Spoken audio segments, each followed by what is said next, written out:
Hello, lovely listeners, and welcome to the first From the Vault episode. Today we're going almost back to the beginning. We're going to listen to Season 1, Episode 2, which we called Nothing Just Happens from 2 years ago. Listening back to this not only brought back memories of the beginnings of Autistic License, but also sparked a conversation between Shauna and I about what's changed for us and what's been reinforced. You'll hear that conversation in our next episode, The Luck Illusion, Nothing Just Happens Revisited, which we'll release later this week.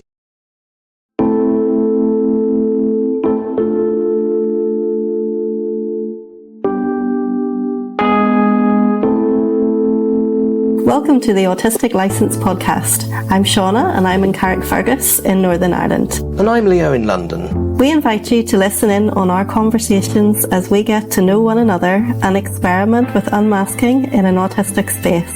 We talk about what it means to discover we're autistic as adults, especially with established careers as therapists. We hope to increase the visibility of autistic therapists, to contribute to the evolving neurodiversity dialogue, and to co-create an engaging and dynamic space. We extend a wide welcome to all. You don't need to be autistic or to be a therapist to join us, and we trust you'll find something of interest and connection here. Things like that just totally overstimulate me. Like, I love them, but they just, like, I can't sleep. I couldn't sleep last night, and it'll take me ages to come down because I get so into the entire experience and it fills my body and fills my mind, and it's just, there's just no, there's no coming down from it for a good while. And I don't mind, like, it's just the way that I'm wired, and I just, you know, I can cope with it. That's such a great description of that experience, and I've never put it in those terms before. That's exactly right. Filling your body, and the idea of it positively, I think, as you're saying, stimulating you so intensely that it takes quite a while to wear off. That's very, very familiar. That's a lifelong experience. Yeah. It's just, I just get to the stage where I just assume that I'm not going, like, there's no kind of coming home and going, I need to go to bed. Like, I know I'm not going to go to bed. I'm not going to sleep. And just recognizing that, well, you're just going to be exhausted at the weekend, Shauna, but that's okay. Like, that's just, if you know that about yourself, then it just is, it has to take its time to run out of me. And it doesn't matter. Like, I don't have to, like, I'm talking to you now, but I won't be like that with lots of people, with anybody. It's not that it's not to do with, like, the stimulation of keeping talking about something or watching it again or anything like that. It's just that something happens on a sensory level that it fills me, that it just doesn't discharge for a long time. And it's not even to do with, like, Deacon Blue concerts are not like jump up and down and dance like everybody sits in their seats, you know, and you move, I move in my seat, but it's not like, it's not because of the dancing or that sort of atmosphere or crowds or anything like that. It is like just being filled with the music and having that buzz inside. Is that a real thing, do you think? Yes, 100%. Well, tis for you and me. Yes. Yeah. But I've never heard anybody else describe it. Like, people just don't get why I can't wind down. And I'm like that over any social thing, especially something I've really enjoyed. But even if it's not something I've really enjoyed, like, just the energy of other people, good or bad, like, if it's whatever it's been like, just having been around all of that energy, it doesn't just leave me. It stays, and there's a stimulation that needs to work its way out. Yeah. And why is it music? What is the magical thing? I don't think I know, but I know it's right at the top of my experience, and always has been. Yeah. Yeah. Yeah. Yeah. Well, it's music. Like, yes, it's music in this way for me, but anybody can, like, if I was anywhere, even if I was, you know, at a social gathering that I didn't want to be at and I was just uncomfortable and I wanted to get away, as often happens. Like, even if it was that, it would still have overstimulated me because of the people or the mental energy of, you know, holding my boundaries in that, or, you know, retaining myself and not, you know, coping sometimes if I'm hating it. Like, music does it in a different way. But I feel like it's something about the peopling at night that, or in the evening. I mean, it probably happens during the day, but I try and plan very carefully when I go out at night because it will have a knock-on effect. And of course, it's worth it in things like this because I like things like this, but it's often not worth it.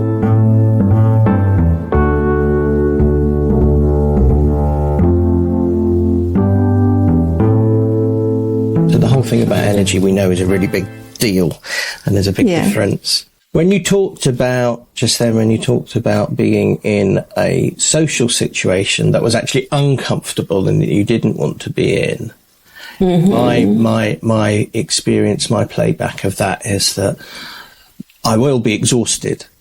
I'm trying to think of examples of, would I come away from that and be buzzing in whatever negative way even? I don't... No, it's not true. That's really difficult to get my head around because instinctively I feel, let me try and play out this complicated sentence. The way that I think of that as you describe it is that I would get home and be exhausted. Yeah. And therefore just want to recover, sleep, rest, do nothing. Yeah. And now I can frame that in, I might need a 0 demand day the next day. Yes. You know, that's a new thing though in my life. But I wonder if there is something in what you're saying that I relate to, that it isn't about collapse and rest. That the disturbance, if you like, is an up energy that... Yeah. It's true, actually. I think that is true. I think, stimulation, whether it's music, which is all wonderful and positive and exciting, or overstimulation at a social gathering that's uncomfortable. Both generally speaking mean that I need to wind down, I suppose I want to say, but it's more than that, isn't it? It's processing it. Yeah. And I think there's something about what you make me think of there is something about the speed, the acceleration of stimulation that's maybe slower or faster, faster probably. It depends. Yeah. But the winding down is certainly slower than I think most people would experience. Mine is definitely. Yes. Yeah, I think there is definitely a crash and a wind down, and it can be, you know, like exhaustion, you know, in a few days' time. But there's no point in me trying to schedule that in for today. So it'll not happen. So there's no point in me actively cancelling my day to take a day out. Just, it wouldn't work. I need to know that'll come maybe on Sunday. You know, it'll catch up with me. But I wonder whether whenever you go into collapse and shut down, like that's just a nervous system protection strategy, no better, no worse, than, you know, where mine doesn't seem to be able to switch off. Certainly not. I can't do it, but maybe yours naturally will put you into that first, and then you do some of your processing. Is that, if that's what you're describing when you come home and then can crash and have a no demand day. Yeah, I think it's hard for me, and it's normally very easy for me to contextualize these things with some rules. Yeah. Every time this kind of thing happens, I experience this, then I have to do that. But it seems harder to do here. This seems very it depends-y. Do you know what I mean? Yeah, yeah. And just to say, I'll edit this bit out. I forgot to start recording the video, so we will do a clap at the end. It doesn't matter now. It's fine. It's fine. Recording in progress. But we've still got it anyway. Does it matter if it's on the... No, it just means that when I sync them together, I'll do it I'll make the sync point at the end rather than at the beginning. It actually makes zero difference. Okay. So that's fine. But yeah, it was the excitement. You see, there you go. This is a topic, I guess, but maybe not for now. But the idea of being distracted, this is a crossover autism ADHD thing. Yeah. This is an intersection, isn't it? Where I'm very good at not forgetting to do things and doing things, air quotes, properly, because I've got systems and processes and habits and consistency around that. But if you distract me away during one of those, then I might forget something really basic and important, like hitting record at the beginning of our call so that I can sync the video. And that was because I was really excited and it was spontaneous and last minute. Does that mean anything to you? It means I can see it in you, because do you remember the last time we came on call and the doorbell or something had happened that you had to run downstairs and get something. Vaguely. And I had never seen you be flustered before, because I was used to you coming on and, you know, everything would be in place and you would just, that would all happen. And maybe you would remind me, have you got it plugged into the right place and things like that. So I know that part of you very, very well. And I was interested and welcoming, actually, of the other part that was a bit more flustered. And I knew that maybe you didn't want to dwell on that, but I wanted to sort of say, notice that? You're welcome. You know, I want to know this part of you. And, you know, it reminds me even of, like, you know, today, whenever you were coming on and you had what you felt were the wrong headphones and you wanted to change. And then, you know, we had that conversation about whether, like, is it just that you think I'll be bored by it, or, you know, but that it's like, it's the same type of thing of like letting someone else see you when it's not all in a routine, but it's totally okay. Thank you. You know, I know I'm enjoying talking about this. Actually, it's not uncomfortable in the slightest. And isn't this the whole point of the intro to the podcast and the version that you wrote the bones of, in fact, about, you know, getting to know each other and unmasking in an autistic space? That's exactly what this is it. This is it. This is what we're doing. That's probably I'd have to ask somebody else. Obviously, I can't be objective about this. I think that is quite a typical balance, probably, of how I am in the world, that most of the time things flow and are okay, and I'm all with process and conscious thought behind them. Nothing, as I often say, nothing just happens. But yeah, throw any kind of minor distraction, and it can be positive. Yeah. But then I will it proves the point that nothing just happens, actually.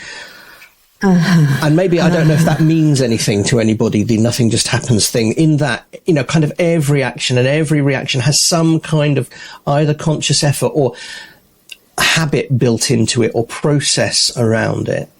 Yes. So that I get through and function okay. And masking is, that's one definition, isn't it, of masking as well. Presenting as normal and smooth and consistent.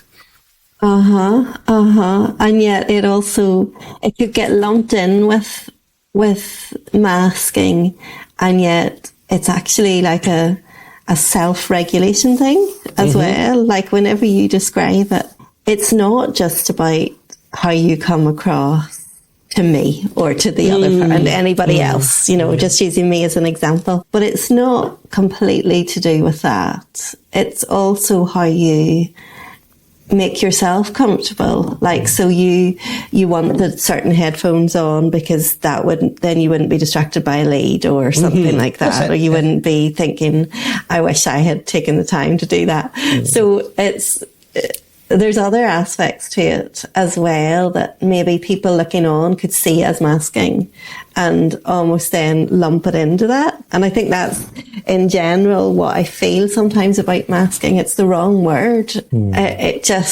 It doesn't fully describe, and you can lose the nuances of things unless you really break them down and go, oh, what was happening there? Like what we're doing. And we're only talking about us. Like, obviously we're not every autistic person, but it's very exciting to capture this, like, today, just after a concert and just whenever something happens. And, you know, and I feel like if I hear myself back, I'll probably notice, oh, Johnny, you're talking so fast and you're this and you're, you know, but I want that just to be the way that it is, because it's such a interesting experiment for us to get to do this.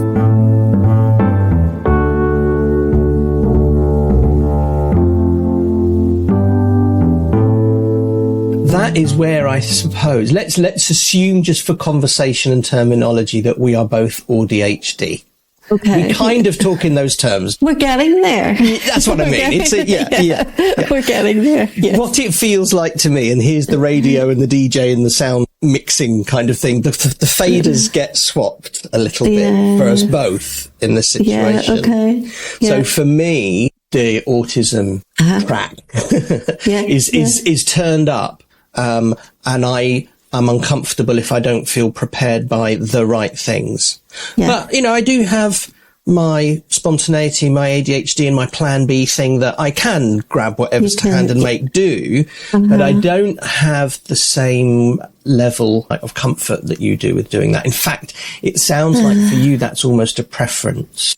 So interesting, because sometimes I wonder whether psychologically I don't like to look at my diary being full. And I get stressed if, like, there's no gap and, you know, that kind of thing. And I feel like, oh, I can't cope with that. That's too much. That's too much. And it never is, because I actually am so careful with it. Like, I almost can underschedule myself because of that kind of fear of it being too much. Because when I look at it, it feels like too much. And so if I look at my thinking about it and my preparation for it, it looks very autistic, like really noticing how much I'm going to be stimulated and preparing for it and things like that. But in actual practice, what I then can manage to fit in terms of just being creative with, you know, and I don't mean like scheduling anything like this, as I said, or seeing people or anything like that. But in terms of the creativity of, I'm going to go and do such and such a project or sort out such and such a, you know, bit of paperwork or play with my doll's house. Because I've been doing that since I got it last week. Yeah, I didn't check in with you. Yes, I didn't check in with you. And I've already been like taken off. So it had like little, things stuck on it. So I've had the hairdryer out and scraping the bits off to prepare it for me to revamp it. So sometimes, like, when I look back, or, you know, I'm always like doing trainings or reading something, and like I really am, sometimes when I try and explain how many courses I'm like half done, because like I do online courses and buy them and then go back and got different notebooks where I'm, you know, processing the different things.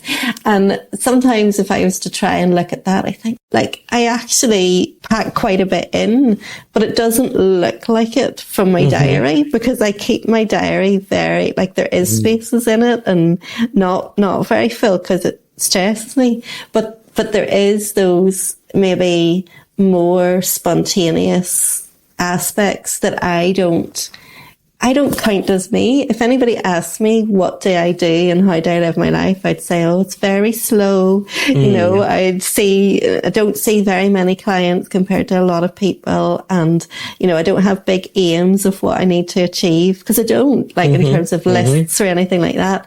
But actually then if you look in hindsight over what I managed to get done, then it looks like it's fuller. Yes. It's like So am I like tricking my mind because my mind can't cope with the idea of it being busy? But actually, if I'm actually having to do it, then I rise to it. This is very, I'm just going to open my door. The dogs are scratching. Oh, okay. Are they coming to say hello to me? Would you like them to? Well, Molly, she's coming. That's what I meant. She's come and gone, actually. But if she comes back, I will definitely bring her up.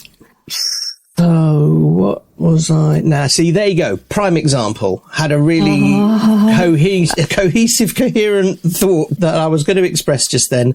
They have completely disappeared. Give me a prod. I'm just thinking of that because now because you said that and because there was such a picture of Molly coming in, then I had an anticipation of seeing Molly. So now I'm thinking about Molly and I remembered her little face from the other day after she came back from the parlour.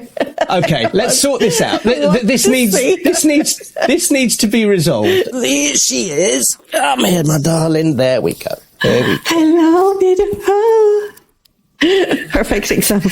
Has that helped resolve things so that I can, or you can remember what on earth? Well, let's see if it has. You know what's frustrating, actually, this being part of a podcast? Us or anyone else listening knows what I've forgotten because they just heard it, or they could rewind. But let's see, because I want to see whether I can get back to it now, because I've now been satisfied with that tangent. And maybe you've been satisfied with that tangent. Kind of. Okay. I was talking about the relationship between what my mind, my mind thinks that I can cope with. That was enough. Yes. Got it. And what I actually do. Yes. So what I'm going to say, this is so incredibly useful to see inside the mind of two AuDHD people trying to have multiple threads of conversation at the same time, or very relatable to people who share this, I am sure. Yeah. Or just really confusing and boring at the same time. Or for people who live with autistics to go, oh my goodness. Yes. You will know how it's really weird, but it keeps happening, that themes of conversation come up in a practice and then just everybody brings the same thread in the week.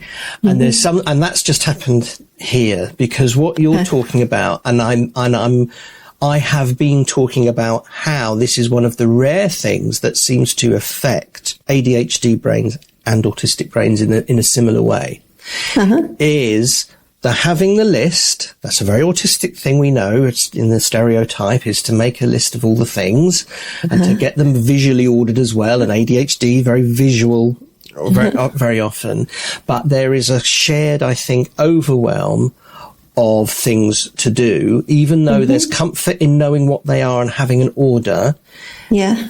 This idea of being flooded, really, with task urgency or the inability to realistically prioritize in any one moment, or you're frowning, so maybe that clearly doesn't.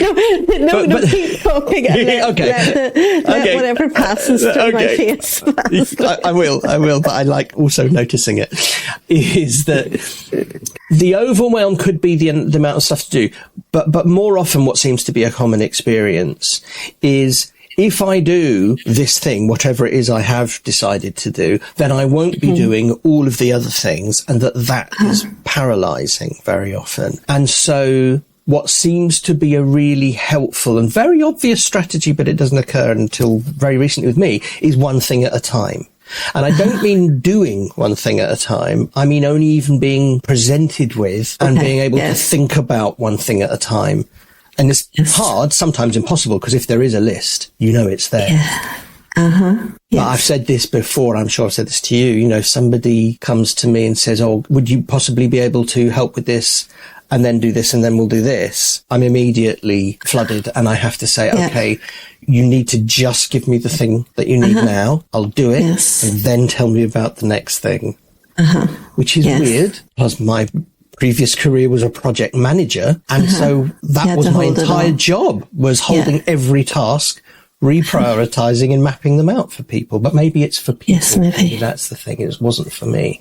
That's right. You needed the overall picture. So what I do is I have multiple lists, but they then get assigned to certain days. So I don't absolutely have to look at them all. So like my diary as well would have post-it notes that can move through the days. And if they're on post-it notes, they don't have to be done on that day. And I can lift them up and shove them to the next day and never have to see them. But the only things that actually get written are the ones that are definitely have to be done that day. So then it looks like very little on the actual day because so many tasks don't need to be done on that day, you know, either for work or for normal life. So they end up moving on these sticky notes that I don't even have to see. So that's what helps me. And then I'll have a separate note for things that need bought at some stage whenever I'm out in the shops or things like that, or something that needs sorted out, or an appointment that needs made. But I think not having a big centralized list really helps me. And then not like some of them will be shoved in a drawer and not be out or in a diary or things like that. But there is definitely something about only presenting myself with what is really, really manageable. And I've done that for a long time without explaining it as clearly as you have. That I think that's why my diary has to look so empty. And it's not empty, like it's acceptable, you know, but it's not crammed. And even just like I can't cope with squeezing an extra person in, even if there's like seems to be a slot. If I haven't known about that for a good while and I haven't adjusted other things around it, that's why I can't say to clients, you know, you can't make today. Could you maybe fit in tomorrow? Even if I have a space tomorrow, it feels like too much because that feels like too quick an adjustment. And yet that's where that feels like so, like, doesn't fit together with being able to spontaneously achieve something in that hour. But there's something about just me spontaneously choosing to achieve it as actually committing to somebody else to make my diary look more packed than I need it to look. It's like the 24 hours beforehand is when it's going to be difficult rather than actually in the moment. Yes. Does that... I relate to all of the things, not necessarily in the same context. And that's where the differences and similarities are. We experience so much of the same stuff. But sometimes in different situations. So, for example, if I have a cancellation, I am very happy to immediately look at all the slots I have available for the rest of the week, offer them, and whenever they are, even if it's the next day, that's fine. That's okay. Because it gets moved in my Google Calendar into a new slot and it's there. I don't mind that. I probably mind a little bit more. It's a little bit more uncomfortable if it's the same day. So pushing something back. But I know that there is there's at least an episode, if not an entire podcast on its own, about the systems that we are using for this. So write to us at autisticlicense@gmail.com if you would like Shauna and I to talk for an hour, because I can, easy, about the various systems that I've tried out and that I'm using currently. And there are lots of them. Just to cap that bit thought off for myself, I've tortured myself for so long about finding the system that works the best. And what I've ended up with is at least 3 that have slightly different purposes and are run in different ways, but work together. I am open and comfortable with changing them now. And that applies to so much in my life that you look for the perfect version of the thing.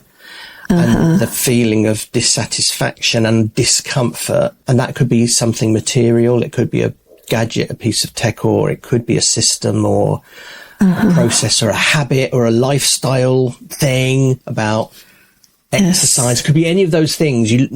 I have always thought it's not going to work until I find the one that works exactly right. And I think part of a more mindful approach, and a psychotherapeutic approach of good enough is really, really helpful, but does go against a lot of those autistic urges. Yeah, it does. Around perfection and efficiency. I know.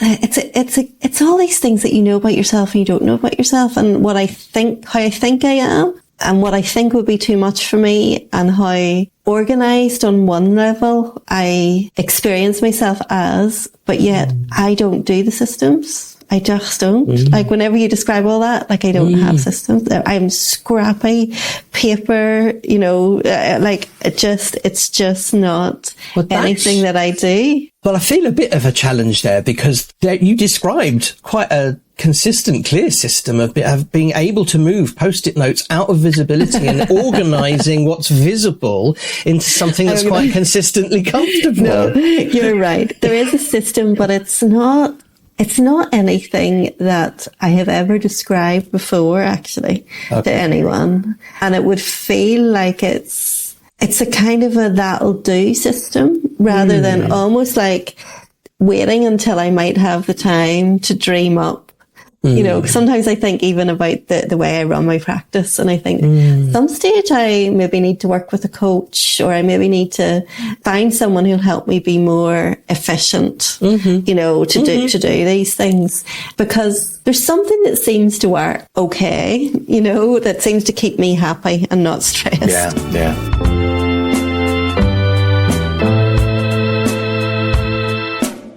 So I seem to have this need to, tell myself, you need to just live a very slow life, and it's okay, you don't need to achieve very much. And that does work in keeping me not anxious and keeping me not burnt out and all of that. And I do have a really nice balance between what I want to do in my work life, and I love my work, and also being with my daughter and having other interests. So I'm not saying I want it to change. I'm just looking at how I do that to myself and how I speak to myself, and how different that might be to actually what it might look like in terms of the capacity to end up getting the things done. But a lot of it is getting the things done just to what needs to be done to make my life a bit easier. So, I need a storage place, I need to shove that in, rather than that it be the best. And getting I don't think I'm attached to systems. This is what so you illustrate and are living what I'm kind of partially at least aiming towards. I like, again, this is where maybe the ritualistic thing comes back, that I do enjoy some of my habits and processes for ritualistic reasons, in that they just feel nice. Yeah. And so I would even if they're unnecessary. So I don't want to get rid of them all, but I do, and I think I am moving, towards a good enough place with some of them, and letting go of all this ridiculous seeming necessity for the perfect thing, the perfect process. Increasingly I know that this is things like coaches for the kind of things that you're talking about.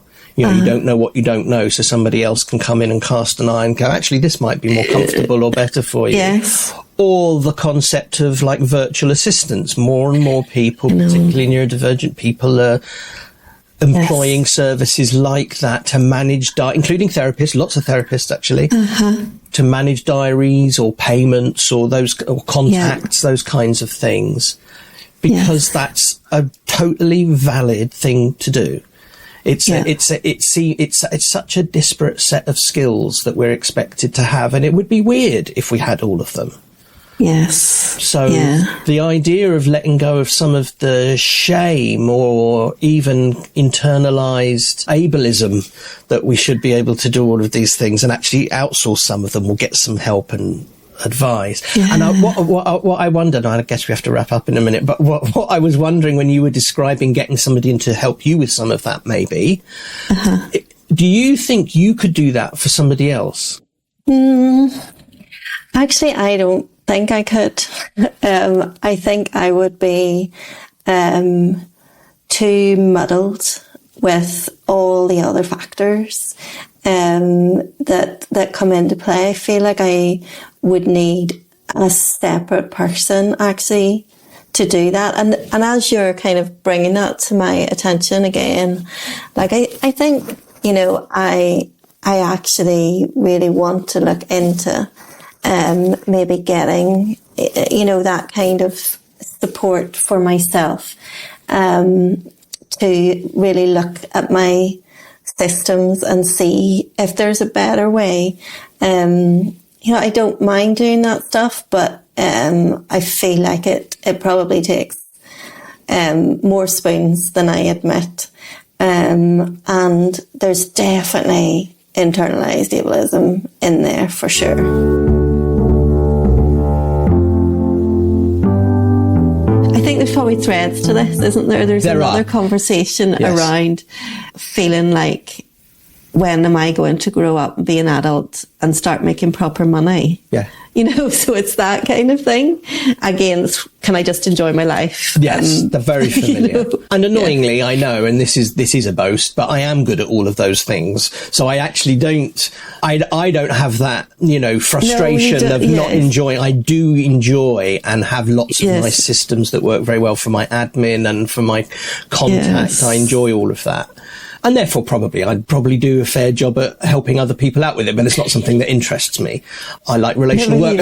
But you're talking about the expansion of practice there into, you know, and it's not for me about a bigger practice, but it's about doing more things.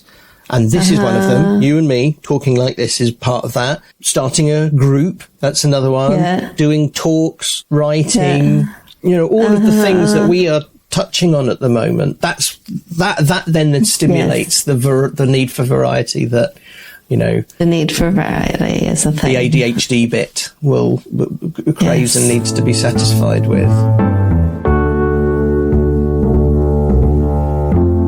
Yeah, so something's happening now for me as we're finishing, and in an autistic brain kind of way, my processing is kind of going over what I said earlier on, and I'm seeing these big flashing demand avoidance lights going on. Like whenever I was talking about my diary and, you know, not wanting to squeeze things in, you know, because it's kind of okay if there's been like a cancellation and somebody might want an appointment the next day. Well, that's okay because there's been a cancellation and, you know, that day has already been sorted out to have the right amount in it, not to stress me out. But, you know, if it's anything outside of that, I was kind of saying, well, I'm not just going to, you know, even if it looks like there's space, not just going to put somebody in there. And I'm seeing that under this idea of demand avoidance, not even so much like that the person asking is making a demand, like, you know, whether that was a friend or whether that's somebody work related, but the internal demand around it that kind of says, oh, that's going to tip you over. Right. Like you're not going to then be able to, you know, be calm and balanced. And obviously able to be present for yourself, you know, for the people that you are around.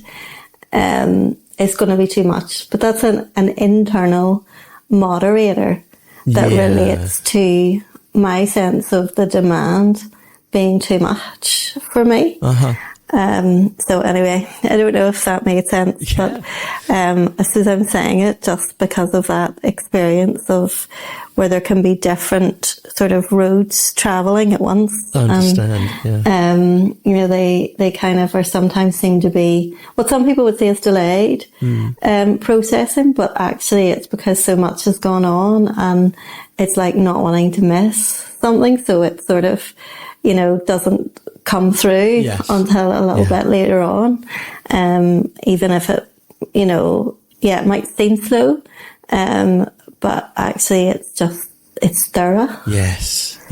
Okay, on that note, I shall see you when I see you. See you soon. Bye.